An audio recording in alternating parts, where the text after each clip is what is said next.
Good morning, America. You're listening to America's Voice Now. My name is Michael Evans. I'll be your host this morning.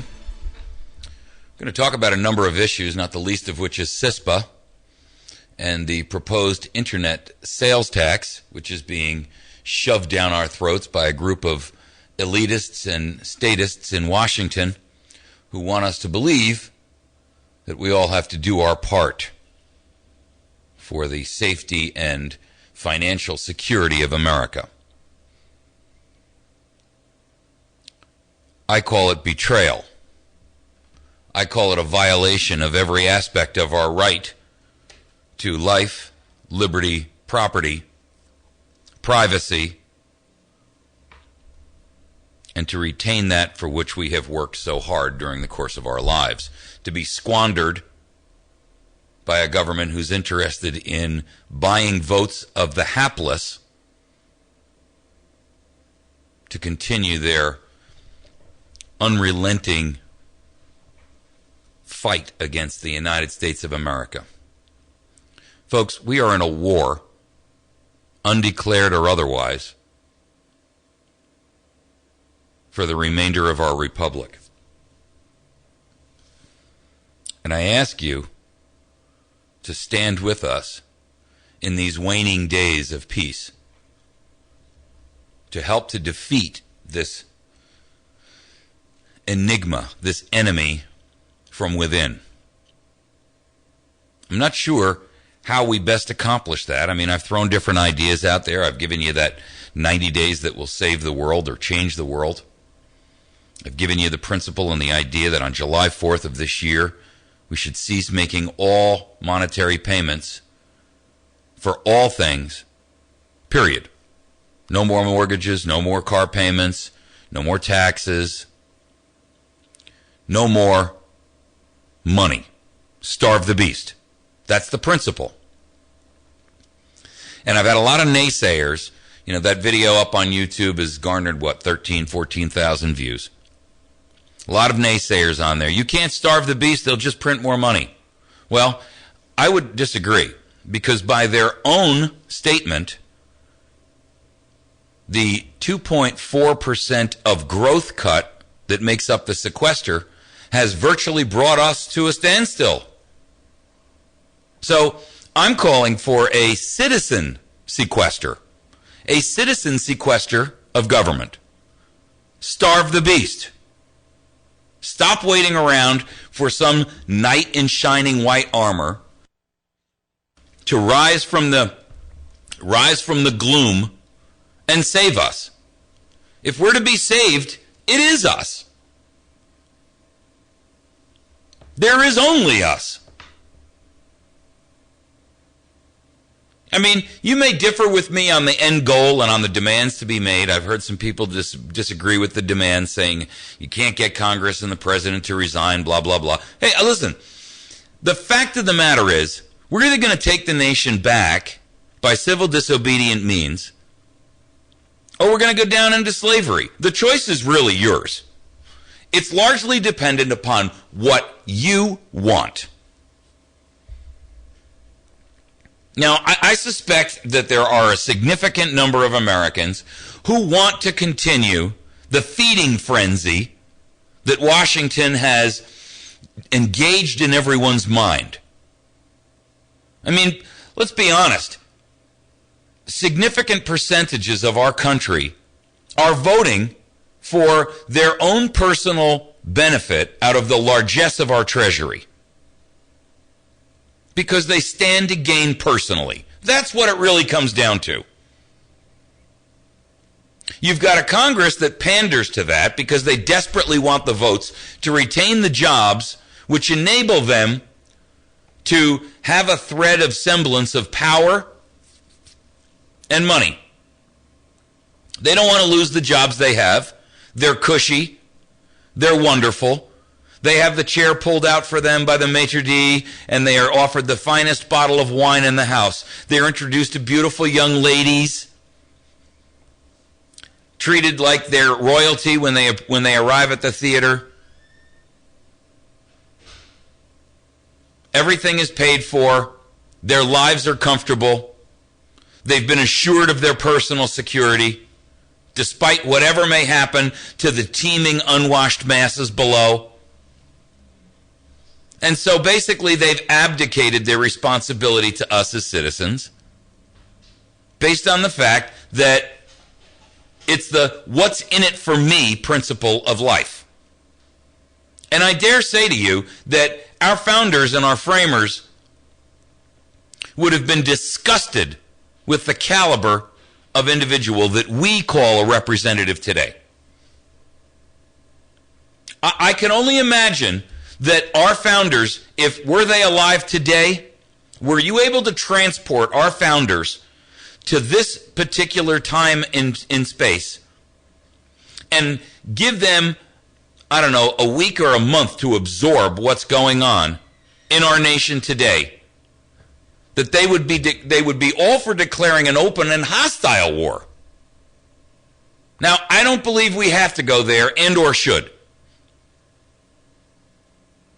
I think their review of our situation would be so catastrophic to their way of thinking that they would be willing to pull out all the stops to take it back. I don't agree, because I think that over a period of time we have grown to this, and for all intents and purposes we have been cleft to this mentality that law abiding means accepting tyranny. And I don't think that we can solve that overnight, and I don't think we can solve that by force of arms, because too many Americans are ingrained in the principle that government is their nanny. Government is their solution to all questions, all problems, all situations. That it is their benefactor, their provider, not of last resort, but of first resort. The world is completely inundated in that mentality. Europe has completely absconded even the remotest pretense of independence and liberty. Our founders' principles, when they stated that it was our obligation to educate our children so that we could follow through on the great destiny that America had, has been usurped and betrayed by our teachers' unions and our education system, which is interested now not in creating critical thinkers, not in creating individuals who have the ability to have intellectual honesty and fair and honest thought, and the ability to reason and utilize logic. They're interested in producing a stream, an endless stream of automatons that will go out and do the bidding of their corporate and political masters. That's what it's about. Are they doing it mindlessly? I don't even know anymore. I mean, the treason is so rampant in our nation. The betrayal is so rampant on so many fronts. Is it the teachers union? Is it the police? Is it the government? Is it education? Is it business? I don't know. It's all of the above. All of the above. But the end result is that our society has so been stripped of the concept of independence, self-reliance, self-sufficiency, and most importantly, self-responsibility, that we are no longer in control of our own destiny. We're going to take a break. When we return, we'll take your calls on our Wits End Classic Barbershop hotline. I'm just going to open the phone lines today. We'll have your say. We'll be back in just a moment. If you're looking for a new or used pistol, shotgun, or rifle, West Plains Pawn and Gun has over 450 firearms in stock. All your favorite models like Beretta, Glock, Smith & Wesson, Kimber, and many, many more. West Plains Pawn and Gun is also a Class 3 arms dealer, so if they don't have it on the shelf, West Plains Pawn and Gun can order it for you. Even those hard-to-get guns. West Plains Pawn and Gun, 1713 U.S. Highway 160 West in West Plains, or online at westplainspawn.com. The further we reach out, the closer we all become. Hey, it's Nate Cooper here with the Ozarks Best News Talk 107.1 The Point. I invite you to join us Sunday mornings. The program is a combination of local and national known speakers. So I encourage you to do two things. Listen in on Sunday mornings from 8 until noon and find out how you can become a sponsor of one of the programs. Just call our offices at 255-0427. Beyond the Point, Sundays on the Ozarks Best News Talk 107.1.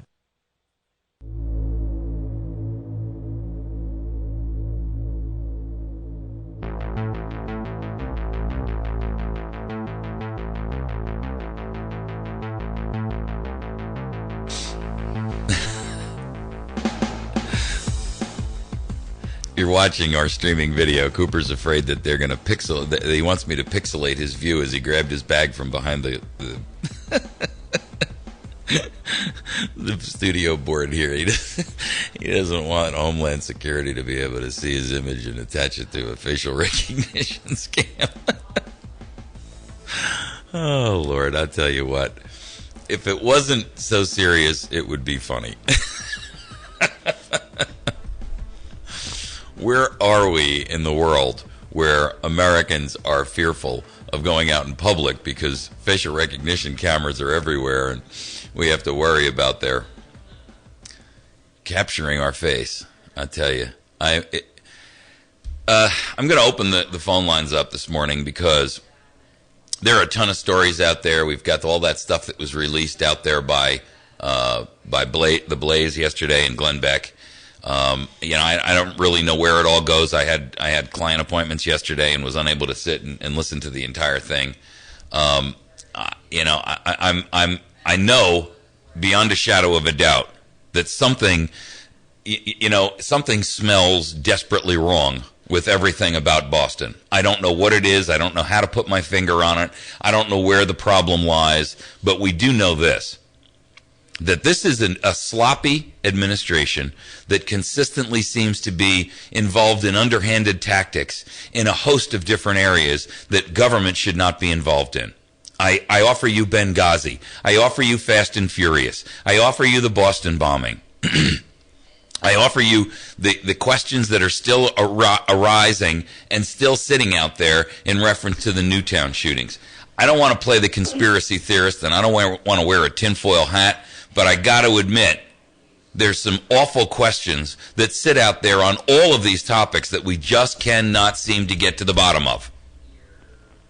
Go ahead, caller. Welcome to the show. This may not have anything to do with anything, but good morning. Good morning. Well, that has a lot to do with everything. Good morning to you, dear. I called Roy Blunt's office yesterday, yes. And I called Claire McCaskill's office yesterday, and I told them how absolutely ashamed I am that they are our senators.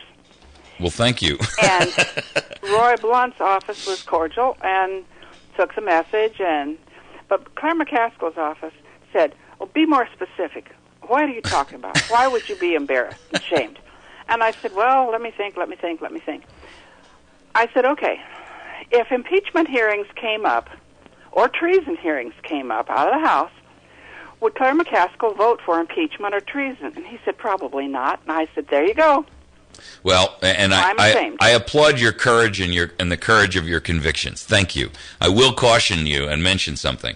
Any impeachment hearing must begin in the House. In the House, yeah. And has to be brought by the House. And so the Senate really doesn't have very much to do with it. No, I said if it comes up in the House and you have the opportunity to vote on it, will you? I see. Okay. Probably no. Now, I did post on Facebook this morning that Claire McCaskill, by the way, voted for every aspect of the firearms legislation, straight down the line, absolutely 100% in agreement. So if that tells you, Missourians, where your representative stands. Now, Blunt voted no on most of them, but he did vote yes on the second failed amendment, which was in reference to the background check issue. So, I did ask him one other thing. yeah. Boy, my mind slipped. He informed me, you elected her. I said, yeah, but not to do what she pleases. Really? Is that what they said to you? He said, you elected her. Well, I have a suggestion for the senator. What we should do is repeal the 17th Amendment that allows the citizenry to elect a senator, for the simple reason that the senator no longer has any level of accountability back to either the state or the individuals within.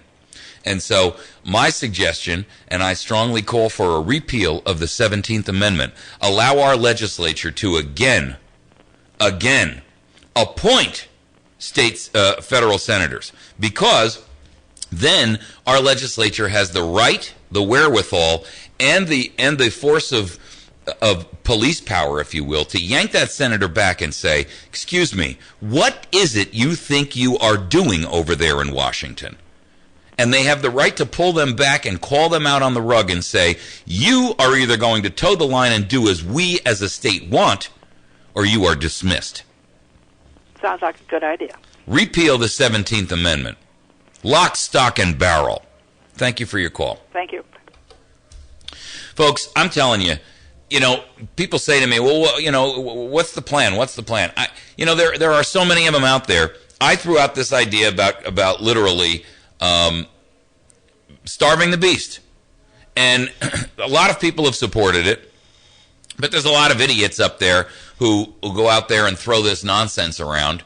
One guy actually sent a message through saying it would never work, and then immediately posted on a message to the website that said, why did you delete my comment, you coward? I'm telling you, first of all, only a coward would actually sit there and denigrate an idea provided by somebody else without providing one of their own. So, as far as I'm concerned, the only coward standing in that organization, or in that group of discussions, was the guy submitting the email that said your idea is a lousy one and they'll kill us all. Well, you know what? That is cowardice.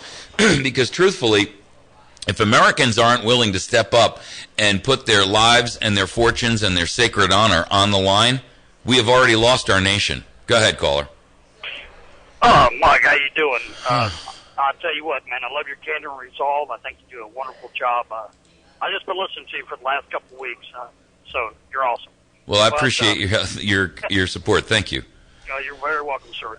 And I just want to say this as a comment because I'm prior service and I'm American born and bred, through blue and through. In fact, my dad's people are from this country originally. But I just want to say this, this country was once ruled by tyrannical government before. And the people in this country rose up in opposition of that and became patriots. And I have a faith and a belief that may happen that'll happen again. At least one more time, it's got to. I have faith and belief in that, and I'm going to stick by it and hope that the American people can really see what's really going on, how we need to stand up again. Well, I don't disagree with you, but my concern is that we have to make sure that we make it a peaceful one, because we cannot afford to have our it has to be a civil disobedient uprising, and I'll tell you why. Even our founding fathers during the revolutionary days started out their argument and they ran the entire course up until Concord, demanding verbally and utilizing the civil disobedient measures that are required in order for a proper and fair approach to a resolution of a problem, a redress, if you will. And I want to caution people about the idea of thinking that the Second Amendment is a interim step. It's not. It's the last resort. Only when the nation falls to tyranny, and we haven't fallen yet. In other words, we're not yet at the point where all is lost. I guess that's what I'm trying to say, right? And we have an opportunity to take this nation back under a civil disobedience movement that requires the participation, cooperation, and active involvement of literally tens of millions of Americans. But what what of the major 5 or 6 corporations that control the thinking of the United States, what could those companies do to ignore 10 or 15 million Americans marching on Washington, demanding that this government begin to operate in a fashion which has some semblance to reality and common sense? Let's throw their phrase right back at them. We demand common sense, not your brand of common/twisted common sense, but real true common sense. Which means cut the spending, stop the abuse of regulations, get out of our bedrooms and off of our telephones and out of our kitchens, get out of our underwear, stop messing around in so many areas that the federal government has absolutely no idea or reason to be. Our founders never designed this nation to be under the domination of a monarch, under the guise of a federal government. That wasn't the principle upon which they fought and died, nor was it the principle upon which all of our fathers fought and died. And the idea that Americans can stand here and accept that kind of tyranny is really incomprehensible to me. Now, I don't believe we are at the point where we have, let's put it this way, our nation is not at the point where we have to take it back with the point of a gun. And I pray daily that it will never arrive there. I mean that seriously. And I agree, and I believe that our founding fathers put that Second Amendment in only as a last resort, and as a remembrance of what that has happened, and we should take it by civil obedience. It was the principle of mutually assured destruction, nothing more. But it was never to be used. I mean, the guise of it was that it was a deterrent, right? That I think Ben Franklin said, a drawn sword often keeps the other sword sheathed, right? Or the presence of a sword keeps a sword sheathed. And what he's basically saying there is, by having the Second Amendment, it should, if all were right in the world, it would have kept the federal government in check and in control, along with the other amendments, so that we would have had a fighting chance to actually retain and keep our republic intact. However, what we've got now is a situation where the government has done so many end runs around all the other amendments that, we're fast approaching a point where we may reach a point of no return. But we have a duty and an obligation. We have an absolute requirement to attempt to do this in a peaceful and civilly disobedient way before we ever get to the stage or to the point where armed resistance may at some point be the only other alternative. I mean, well, I'm reminded of that quote, which I've read a number of times on the air, and the one from Winston Churchill, right? So, I mean, in which he basically stated that it's up to Americans to preserve the nation that they have, and what we should be doing is fighting while we have a chance to do so in a peaceful format, lest we have to resort to less peaceful means in the end. And that's the problem, is most of America is still either asleep or, for whatever reason, has failed to recognize that if we don't stand up and do something, it will slip beyond our control. I'll read it to you real quickly while I've got you on the line. Okay. Still, if you will not fight for the right when you can easily win without bloodshed, if you will not fight when your victory will be sure and not too costly, you may come to the moment when you will have to fight with all the odds against you and only a precarious chance of survival. There may even be a worse case. You may have to fight when there is no hope of victory, because it is better to perish than live as a slave. Exactly. Ladies and gentlemen, that is our clarion call. That is our shining white horse arising from the gloom and the smoke. That is the clarion call we've been waiting for. It's delivered to you. Thank you for your call. I appreciate you, brother. Yeah, you too, brother. Have a good. Folks, I don't think we could have come up with a better... I certainly could not have come up with those words as more eloquently and accurately describing our current position. We're going to take a break. When we return, we'll take more of your phone calls.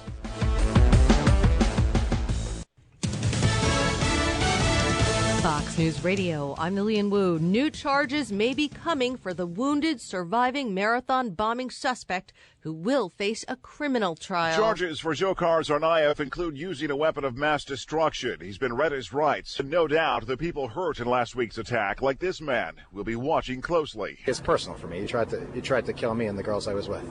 So from a personal standpoint of view, I'm no longer objective, in my opinion, on that. I want him dead. Officials say Tsarnaev, who remains in critical condition, is communicating via pen and paper. Fox Radio's Jeff Manasso reporting from Boston. It's the last thing they want to hear, but people along swollen rivers in the Midwest can expect more rain. Makeshift levees have mostly held back the water in communities along the Mississippi River. About 4 dozen Illinois counties have been declared disaster areas. Fox Radio's Jennifer Kuiper in Chicago. Fox News. We report, you decide. Thanks to our friends over at Ozark Mountain Self-Reliance. You can reach Brian down there at 870-492-4030. It's located a half mile east of Walmart on 3225 Route 62, Mountain Home. My dear friend Mary over at Chantilly's Artisan Bakery, the best damn bakery in 100 miles. She's located at number 2 Evans Arcade, and you can call her at 255-2253. My friends over at Pizza Hut on Porter Wagoner Boulevard. They have an outstanding lunch opportunity. You can, from 11 till 2, and you can have salad and pizza, something tasty and something good for you. Our friends Bill Stone over at Stone Construction at 293-0116. If you're considering doing any kind of remodeling, new or custom construction and or light commercial, give Bill a call and let him bid on your next project. Our friends at the Battery Station at 303 Washington Avenue, 417-257-7799. They can be found at thebatterystation.com. Our friends over at West Plains Pawn and Gun, an outstanding opportunity with 400 firearms under glass. You can reach them at 417-256-3000, and they are located at westplainspawn.com. Located physically at Highway 160, about a mile past Walmart on the right-hand side. And finally, the sponsor of our phone lines, Wits End Classic Barbershop, located on the square in West Plains. Best haircut you can get for $10, and a nice young man as well. Please visit and support our sponsors. America's Voice Now, delivering truth over mainstream propaganda every single day. Hi, my name is Michael Evans, and I'm your host, Monday through Friday, 8 a.m. and 8 p.m., and Saturday morning from 6 to 9 a.m. Join me daily for important guests and my unique slant on hot topics in the news. Visit americasvoicenow.org for even more news, articles, and commentary, and watch our show streaming live to your PC. Share your morning with me. Get educated, informed, motivated, and activated. America's Voice Now, right here on 107.1. Weather sponsorships are now available on News Talk 107.1 The Point. Get more information, email info@diamondmediaradio.com for complete details. From the Point Weather Center for this morning, we'll have a mostly cloudy sky, mostly cloudy with thunderstorms likely through the day. Some of these could be heavy and potentially severe. The high 62. Showers this evening, clearing later tonight, low 36. Wednesday's going to be a mostly sunny day, high 58. I'm staff meteorologist Jim Rinaldi, and for more information, visit my1071thepoint.com. I had this illness that really made me powerless over alcohol, and that insisted that I got drunk. And so I got drunk. It doesn't have anything to do with trying to control it. An alcoholic who picks up the first drink will pick up the second drink. I can't say to anyone, no, don't drink. But I can say that when you decide you don't want to drink, come to AA. The door to AA is always open. Alcoholics Anonymous. It works. Look us up. Check your phone book, newspaper, or AA.org.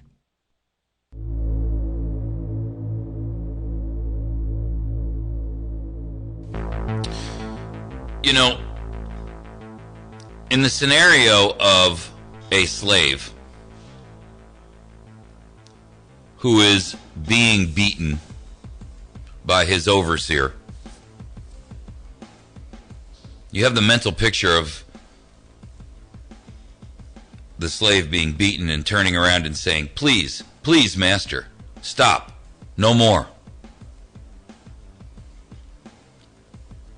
And there's a message in there that we need to look at. The first aspect of that message is, please stop the beating. But the unstated message, which is far greater and carries far more weight, is this. Please stop But, Master, I accept that it is up to you to determine whether I should be beaten or not. That word, please, is short for if it pleases you. And it's time for America to cease using the word please. You don't ask an intruder in your home at midnight to please leave. You say to that intruder, leave or else. And that or else is not a statement of request.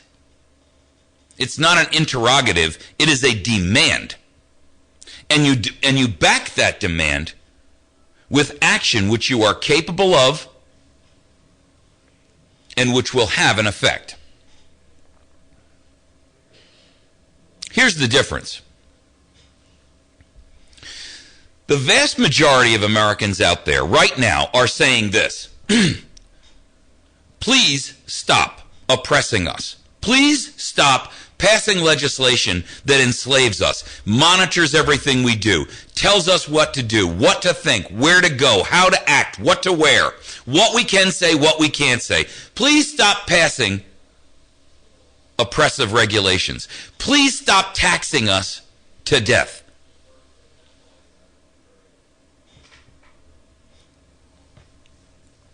You're sending a dual message. The first aspect of that message is this. Please, government, we want you to stop what you're doing. The second message that we're sending is, we accept that what you're doing and whether or not you will stop is up to you, not us. That's the problem, ladies and gentlemen, in a nutshell. What we're doing is we're allowing them to define the terms under which the beatings will either continue or cease. Free men don't beg, they defend.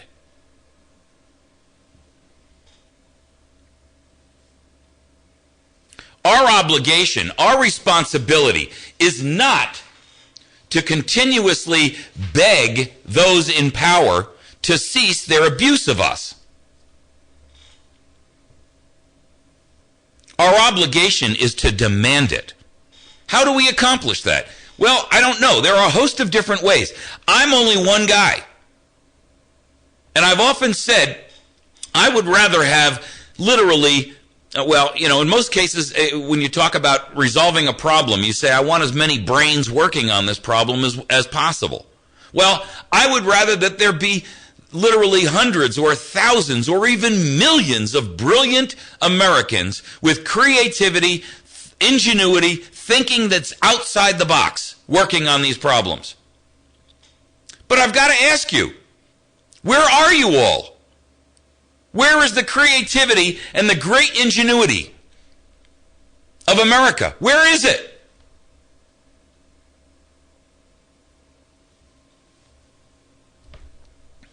When we ask for them to stop taxing us on the internet or stop passing a mandate that says you will buy health insurance or we will seize your money and steal it from you,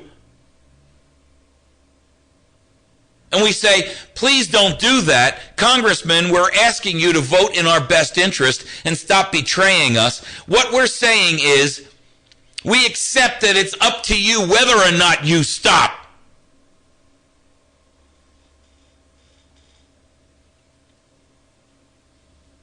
We state, don't pass gun limitations on the Second Amendment, which clearly states that shall not be infringed. And I don't care how short your education has been cut, everyone knows what that phrase means. You can ask a 5-year-old who's just graduated kindergarten what that means, and he will define for you what shall not be infringed means. It is a declaratory statement that is not open to interpretation. But when we go and beg our congresspeople to provide us with the rights that we know we have already been granted and given by God and nature, what we're saying is, we agree that we need your permission to own something which you have no authority to take away. And we are giving you the right to limit us. With all due respect, we don't have the authority to give away those rights which God has granted to us, which nature has delivered into our hands. We don't have the wherewithal to give up something which we don't even have. I mean, you cannot abdicate that which God and nature have delivered to you,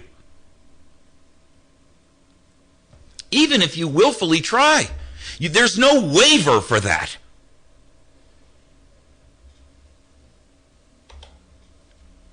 Go ahead, caller. Welcome to the show. Yeah, my greetings from Salem Province. Good morning. Called Costner's office, making some follow-up calls the other day, and his secretary says there will be no appeal. So she did divulge that to me. The federal decision on the contraceptive mandate will stand. Yeah. So maybe he needs to be switched out as well.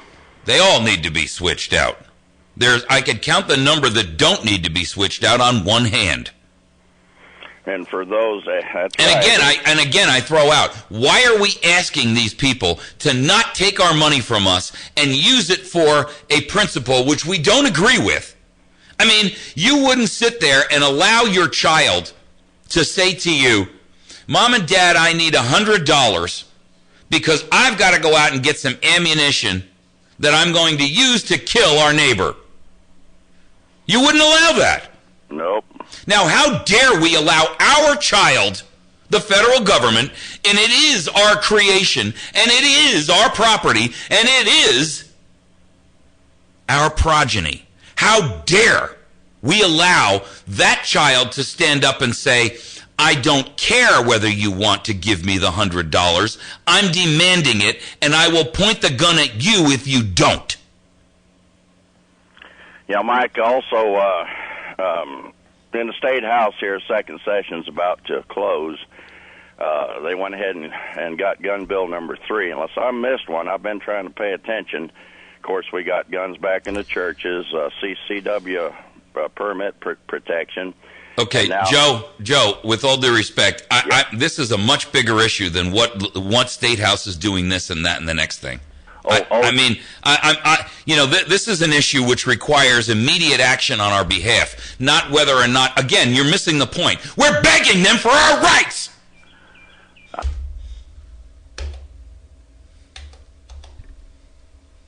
I mean, it's beyond comprehension to me why we would do that. Why would we allow a government to sit there and say, we are your creation, and yet we now rule you? And he's missing the point.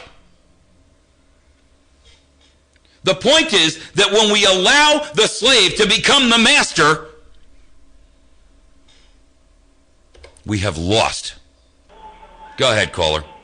It's a terrible thing. I'm thinking what you're saying, though. I used to believe what you're saying, that the government's our child, but I think we need to look at it a realistic point of view, like the bailout. $2.2 trillion goes missing, and the Federal Reserve Chairman is brought before Congress, and he is asked pointedly, where did it go? And he says, I don't know. Well, or it's none of your business, which is really essentially, and I'll draw the same analogy, your 17-year-old coming home with the family car destroyed. But it's not a 17-year-old, though. In a drunken stupor, and you say, what happened? And he said, frankly, really, Mom and Dad, it's none of your damn business. It's more like Mom and Dad coming home, or Grandma and Grandpa and Mom and Dad I disagree. Home. We are the parent. It is our government. But it's not, though. It's not. Okay. But we have 70%, 80% of the people who don't want this bailout that happened. I don't give a damn what the public thinks. I'm telling you what the realities are. Well, then goes back to there we go, the reality of it. The reality of it goes back to that Second Amendment. When they first wrote it, they wrote one sentence there that made it very, very clear. Just the same way they did religion. Not to infringe. Congress shall make no law against religion. Well, it's kind of, they had to spell that out because they'd go ahead and weasel their way through it. But Caller, you're missing the point. You're turning the tape. If you want to hold for the segment, we're going to have to take a break. And I'll be more than happy to hang out, hold you over. Okay. Hold on a moment. Folks, we'll be right back. The area's best selection of firearms and ammunition can only be found at West Plains Pawn and Jewelry. Top-of-the-line handguns from Kimber, Smith & Wesson, Ruger, Glock, Beretta, and many more. A wide selection of ammunition, including blanks, centerfire handgun and rifle, rimfire, a variety of shotgun shells, target, and turkey. With new arrivals every week, the area's best selection of firearms and ammunition can only be found at West Plains Pawn and Jewelry, 1713 West U.S. Highway 160, or shop online at westplainspawn.com. Howell County Bank branch of Bank of Thayer, locally owned and operated since 1900. It's not what they do, it's how they do it. What does that mean? Roger London, president of Howell County Bank. When people come through the front door at our bank, they're going to be greeted by 2 or 3 people immediately before they hardly get in the door, and they're going to find a very, very warm environment and people that are enthusiastic about serving them. At Howell County Bank, it truly is not what they do, but how they do it. Equal housing lender, member FDIC. If you're looking for great deals on iPads or Kindles, look no further than your neighborhood Radio Shack authorized sales center. They've got great deals on the latest iPads and Kindles. Maybe you need a new GPS or an MP3 player to get your music library ready for those barbecues. Whatever your electronic needs, stop by your local neighborhood Radio Shack authorized dealer in West Plains at 1408 Southern Hills Shopping Center or call 417-256-1819.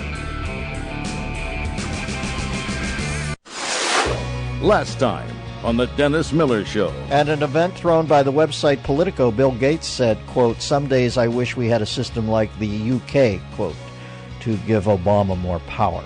Yeah, some days I wish Windows worked like Apple. How's that, Billy Boy? These guys are fetishistic. He's in the, he wants it to work more like the UK. He wants to see Obama padding around in one of those powder Weekdays from 9 till noon, it's the Dennis Miller Zone on the Ozarks Best News Talk 107.1. All right, so we're having this discussion with this caller, and I want him to have his say, but I think the principle here is that what we need to recognize is that when the child, which we have given birth to, abuses the rights and the privileges which we have delivered and granted to that child, it is our obligation as parents, not only for the protection of our own family, but for the protection of our neighbors, to either contain and cease the activity of that abusive child and or put that child out of commission so it can cause no further damage. And that's exhibited by parents all the time who say, my son or my daughter is a danger to himself and those around him, and either I've got to hospitalize this kid or I've got to protect society from it. Go ahead, caller. Well, but we don't abdicate our responsibility as parents and say, okay, I guess we're just going to have to live with this situation. Well, I think that's where we're coming at. We're coming out of a time of complacency. If you look back at the 1930s, 1940s, 1950s, and what happened, what was actually transpiring, what would be completely unacceptable by locking up hundreds of thousands of people just because of their national origin from Japan or Germany. Okay, I mean, I get it. Okay, so where we're moving from here, from this resistance of having big government, once the gold standard was abolished, and you were basically forcibly had to confiscate your gold and silver basically to the banks and exchange it for the paper bank checks and bank notes that were promissory that they were still good for gold and silver, which are no longer good now. But we get back to the point of where this government has transitioned, and it's how do you boil a frog that's alive? And the easiest way to do that is to put them in nice, comfortable, tepid water. No, I give the analogy. I give the analogy of the boiled frog all day. But we're boiled. We're boiled right now. Okay, so what's your recommendation? What's your suggestion? How is it possible that we can even talk about a complete resolution of this without as Thomas Jefferson said, this country, this government could stand a revolution every 7 years. And what we see is big power and big business, and it doesn't matter where you're at in the county level, the city level, or the state or the national level. So how do you combat that? According to your suggestion, the right thing to do I haven't made a suggestion now, first of all. Well, okay, but that's what I'm asking you for. What is your solution? I would only say that there's one thing that can go ahead and do that, and that would be somehow that the people, that less than 1% is out of power. Now, how could we possibly do that when I've given you that solution? 90 days that will change the world. Go watch the video on it. Go onto the website and read about it. It says starve them out. Stop paying your bank bills. Stop paying your mortgage. Stop paying your car payments. Stop paying your credit cards. That would only work if everybody did it together. I don't disagree, but I mean, where else are you going to start? Every great idea starts with the kernel of a simple idea. And all I'm saying is that thousands and millions of other Americans should contribute to the thought process instead of sitting there and demeaning it. Exactly. But how about this? How about taking your money and not giving it to the government? How about the whole thing? Well, you clearly didn't read the article, because that's exactly what I say. Well, no, I'm saying stop paying all taxes, stop paying all bills, hold all that money back, and don't spend it on something else, and don't think it's still yours. Right, you still have an obligation to pay it, but not until that money has to be. Okay, if you can't be quiet long enough to hear me talk, then I've got to quiet your mic. The concept is simply this. You withhold that money until such time as government capitulates back to the people and hands over the reins and hands over the scepter of the throne and the keys to the throne. Then and only then do you pay the bills. That's my point. Well, people have been trying that. Well, no, they haven't. Obviously, in the tens of millions, they haven't. Correct. And that's my suggestion. Now, if you've got a better alternative, go read the article first. Then I encourage you to go out there and either comment on it or send me an email with how you can improve it. Please don't denigrate it. Don't tear it down. Give me helpful suggestions on how you can fix it. I think I'll do that. AmericasVoiceNow.org. And then you can simply go to that particular posting, which is called The Plan to Take Back America. Place all state and federal capitals under civil disobedience siege. There you go. Okay. That's the plan. I'll go ahead and read that. Please do that. And listen, I'm not saying it's a perfect plan. I'm just saying that it's the only thing right now I see that anybody else has come up with that makes any common sense. Otherwise, we can stand here and we can complain about how this temper tantrum, dangerous, psychotic child of ours has gotten out of control, but the neighbors are still in danger, our family is still in danger, and what we have to do is take drastic action, but it has to be short of the action of a parent who says, I've got to kill my own child. You get it? Yeah, I agree. But, we rule 3/4 of the world. So it's kind of hard. These people just going to places. They're going to Bahrain right now already. I mean, just the people in Italy and Rome did. You know what? Everybody says that this thing lives on money. Okay, so let's take the money away. When they have no more money, they can't go to Bahrain. They can't go to Syria. They can't go to Israel. They can't go to Afghanistan. They can't go to Iraq. They can't go to North Korea. They can't go to Iran. They got to stay right here at home. Not in isolationism, but in separatism. That's what our founders suggested. We be separate and unique, that we have bonds of friendship with all, but alliances and entanglements with none. Our job is not to have allegiances that harm our own personal self-interest. And that's what our government does today. That's why we keep sticking our nose in other people's private doors and getting it punched. Yeah, it's kind of a terrible thing to go ahead and tell your neighbor what they can cook and what they can do and what they can what kind of job they can have, Hey, I mean, listen, we're trying to sell something. We're not even practicing ourselves at home. Exactly. Thank you very much for the call. Thank you very much for your time. Folks, listen, we're hypocrites because we're sitting out here pitching a principle and a concept which we're not even administering or honoring at home. It's like the guy who stands out there and he preaches in the pulpit on Sunday morning, you shouldn't drink, you shouldn't smoke, you shouldn't have sex outside your marriage. And then the following Monday, he's out drinking, getting high, raping his own daughter. I mean, what the hell is going on here? Why would we tolerate and put up with that? That's insane. We wouldn't follow that shepherd. Go ahead, caller. Welcome to the show. Yeah, Mike. Good morning. I absolutely believe what you're talking about will work. The only thing is someone has to be the first one. And those first ones are going to get stepped on. So who's going to be brave enough to be first? Well, my point is that, even the most base animals recognize that there is strength and security in vast numbers. And I'm going to tell you this. The lion who's out there looking for the impala, he's looking for the breakaway or the weak. That's what he tackles first. But he doesn't go after the main herd. And you'll also notice that in nature, when you go after the buffalo, they all turn around and face the adversary as a collective unit, shoulder to shoulder, and say, "Not today, pal." And elephants do the same. They all stand shoulder to shoulder and defend that small child behind them. And that's the problem, is America doesn't have a unified approach to the problem. We're fractured, and our with all due respect, our objectivity and our motives have been compromised by money, by the wish that we have for things, by our desire to have the Obama phone or the damned free food or whatever else it is. I mean, the simple truth is this: America has sold out its birthright for a bowl of Esau's soup. Yep. So, I don't know what else to suggest, America.